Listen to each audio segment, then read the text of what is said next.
आताच एक आनंदाची बातमी आली की लाडक्या बहिणींना रक्षाबंधन निमित्त 40,000 रुपये मिळणार म्हणून. तर 40,000 रुपये कर्ज आहे.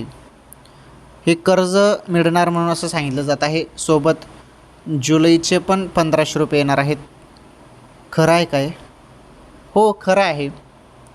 परंतु माहिती समजून घ्या तरच तुम्हाला समजेल की काय खरं आणि काय खोटं. हे जे 40,000 रुपये सांगितले जात आहे ना, हे 40,000 रुपये कर्ज तुम्हाला मिळेल, परंतु ते अजून सुरू झालेले नाही. फक्त या संदर्भात एक मागच्या वेळी घोषणा झालेली आहे. याबद्दल अजून अपडेट आलेली नाही. आलं लक्षात? त्यानंतर जुलैचे 1,500 रुपये सुरू झाले का? हो, कोणत्या क्षणी 1,500 रुपये तुमच्या खात्यामध्ये आता येऊ शकतात, कारण आता टाईम झालेला आहे. हप्ता येण्यासाठी टाईम झालेला आहे. या टाईममध्येच, या तारखेमध्येच पैसे येऊन जातात. परंतु आता कोणत्या क्षणी पैसे येऊ शकतात तुमच्या खात्यामध्ये, SMS चेक करा.